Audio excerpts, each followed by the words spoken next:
ሁላችንም ውሃ መጠጣት ለጤና ጠቃሚ እንደሆነ እናውቃለን።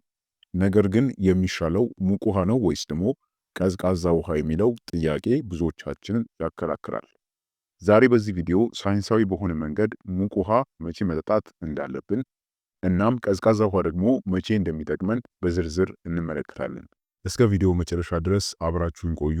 ከዛ በፊት ግን የምሰራቸው አስተማሪ የጤና ቪዲዮዎች ላይክ ያንሳችኋልና ይህንንም ቪዲዮ ስትጀምሩት ላይክ ማድረግ ጀምሩት። መልካም ቆይታ ይሁንላችሁ። ውሃ ለጤንነት ከሚያስፈልጉ ቀላል ነገር ግን እጅግ በጣም አስፈላጊ ከሆኑ ነገሮች ውስጥ አንዱ ነው። ነገር ግን የውሃ አጠቃቀምን በተመለከተ ሰዎች ብዙ ጊዜ በቀዝቃዛ ውሃና በሙቅ ውሃ መካከል ስላለው ልዩነት ይከራከራሉ። አንዳንዶች ሙቅ ውሃ ለምግብ መፈጨትና ሰውነትን ከመርዝ ለማጽዳት ከቀዝቃዛ ውሃ የተሻለ ነው ብለው ያስባሉ። ሌሎች ደግሞ የቀዝቃዛ ውሃን አዳሽ ኃይል ይመርጡታል። ታዲያ ሙቅ ውሃ ከቀዝቃዛ ውሃ ይሻላል ወይስ ደግሞ በረዶ የቀላቀለ ቀዝቃዛ ውሃ ነው መምረጥ ያለብን? ይህ ትልቅ ጥያቄ ነው። በቀዝቃዛ ውሃ ወይም ደግሞ በሙቅ ውሃ መካከል ምርጫ ከማድረጋችን በፊት ግን እያንዳንዳቸው በሰውነት ውስጥ እንዴት እንደሚሰሩ መረዳት አስፈላጊ ነው። ቀዝቃዛ ውሃ አብዛኛውን ጊዜ መጠኑ ከ5 ዲግሪ ሴልሺየስ እስከ 15 ዲግሪ ሴልሺየስ ይደርሳል። ሰውነትን ያቀዘቅዛል፣ አእምሮን ያድሳል፣ እናም ብዙ ጊዜ ከአካል ብቃት እንቅስቃሴ በኋላ ወይም ደግሞ በሞቃት የአየር ጸባይ ወቅት የሚመረጥ ነው። ሙቅ ውሃ ደግሞ አብዛኛውን ጊዜ ከ50 ዲግሪ ሴልሺየስ እስከ 60 ዲግሪ ሴልሺየስ ውስጥ የሚገኝ ያልፈላ ነው። ለምግብ መፈጨት ይረዳል፣ የደም ዝውውርን ያሻሽላል፣ እናም ደግሞ ጡንቻዎቻችንን ያፍታታል። ሁለቱም ጠቃሚ ናቸው። ነገር ግን የቀዝቃዛና የሙቅ ውሃ ጥቅሞች እንደ ጤናችሁ ሁኔታና እንደ ዕለታዊ እንቅስቃሴያችሁ ይለያያል። ስለሆነም በቀዝቃዛና በሙቅ ውሃ መካከል ያለውን ልዩነት እንዲሁም ደግሞ ጠቀሜታ ተነስቶ የሚነሳውን ክርክር በደንብ ለመረዳት የእያንዳንዳቸውን ልዩ ጥቅሞች አንድ በአንድ መመልከት ይኖርብናል። ስለዚህ ከሙቅ ውሃ የመጠጣት ጥቅሞች እንጀምር። ብዙ የጤና ባለሙያዎች ለረጅም ጊዜ ጤንነት ሲባል ሙቅ ውሃ ከቀዝቃዛ ውሃ የተሻለ ነው ይላሉ።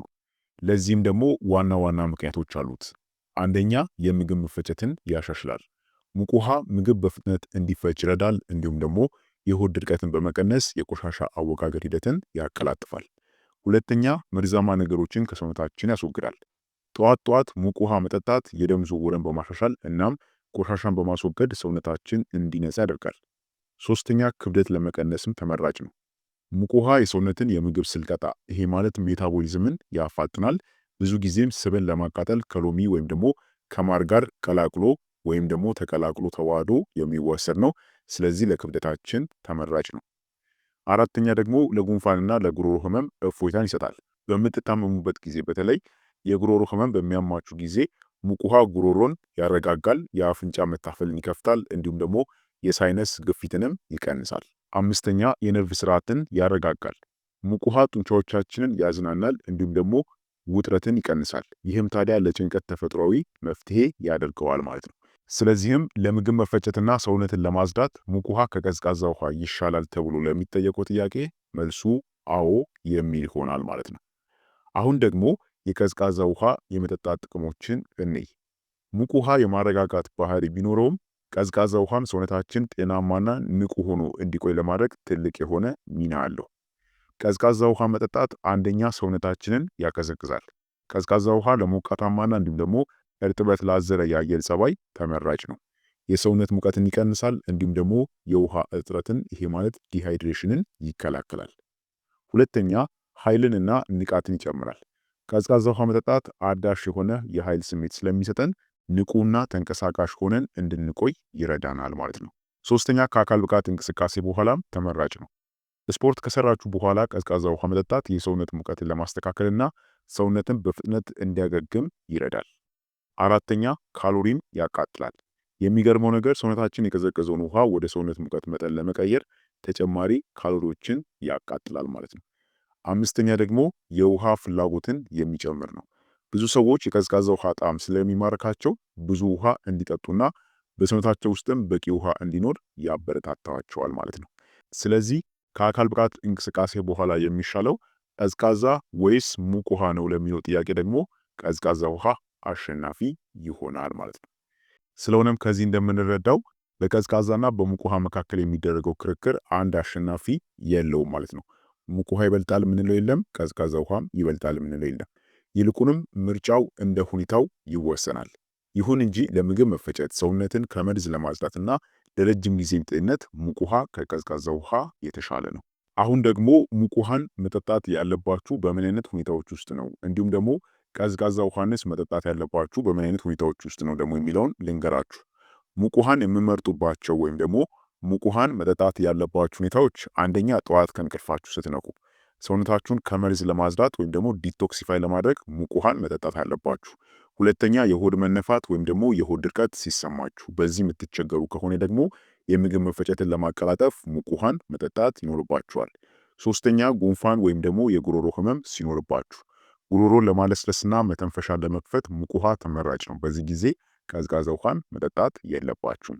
አራተኛ ደግሞ ከመተኛታችሁ በፊት ጡንቻዎቻችሁን ለማዝናናት፣ ይሄ ማለት ጡንቻዎቻችሁን ለማፍታታትና የተረጋጋም እንቅልፍ ለመተኛት ስትሉ ሙቅ ውሃን መጠጣት ይኖርባችኋል ማለት ነው። ስለዚህ ሙቅ ውሃን በእነዚህ ሁኔታዎች ላይ መጠጣት በጣም ተመራጭ ነው፣ መጠጣትም ይኖርባችኋል። ቀዝቃዛ ውሃን መጠጣት የሚኖርባችሁ ሁኔታዎች ደግሞ አንደኛ ስፖርት ስትሰሩ ወይም ደግሞ ስፖርትን እንደጨረሳችሁ የሰውነታችሁ ሙቀት ለመቀነስ ቀዝቃዛ ውሃ መጠጣት ይኖርባችኋል በዚህ ጊዜ ማለት ነው። ሁለተኛ ደግሞ የአየሩ ጸባይ በጣም ሞቃታማና እርጥበት አዘል የሚባል አየር ከሆነ ሰውነታችሁ እንዳይዝል ለማድረግ ቀዝቃዛ ውሃን ብትጠጡ ንቁ እንድትሆኑ ያደርጋችኋል ማለት ነው። ሶስተኛ ፈጣን መነቃቃትና ኃይል ስትፈልጉ አእምሯችሁን ንቁ ለማድረግ ቀዝቃዛ ውሃ በዚህ ጊዜ ተመራጭ ይሆናል።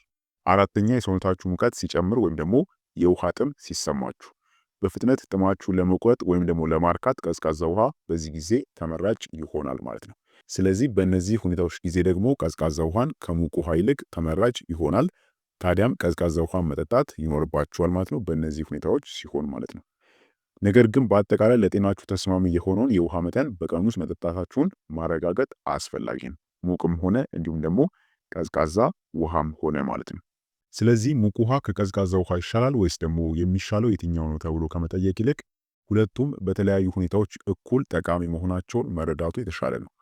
ሙቅ ውሃ ለምግብ መፈጨት፣ ሰውነትን ከመርዝ ለማጽዳት፣ ለማዝናናትና ለፈውስ ምርጥ ነው። ቀዝቃዛ ውሃ ደግሞ በሰውነት ውስጥ በቂ ፈሳሽ እንዲኖር ለማድረግ፣ ኃይልን ለመጨመር፣ ሰውነትን ለማቀዝቀዝና ከአካል ብቃት እንቅስቃሴም በኋላ ሰውነታችን እንዲያገግም ለማድረግ ቀዝቃዛ ውሃ ምርጥ ነው። በአጭሩ በቀዝቃዛና በሙቅ ውሃ መካከል ያለው ምርጫ የሚወሰነው በሰውነታችሁ ፍላጎትና በሰዓቱ ወይም ደግሞ በሁኔታዎች ላይ ነው። የሁለቱን ሚዛን መጠበቅ ግን ለጤና ተመራጭ የሆነው አካሄድ ነው ማለት ነው። ስለዚህም የሙቅም ሆነ የቀዝቃዛ ውሃ ጥቅሞች ለጠቅላላ ጤንነታችን በጣም አስፈላጊ ናቸው።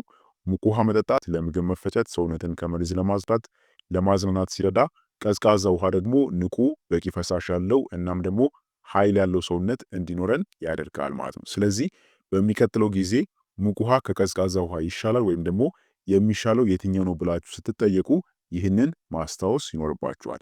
የተሻለው ምርጫ የሚወሰነው በጤናችሁ ፍላጎትና በሁኔታው ላይ ነው።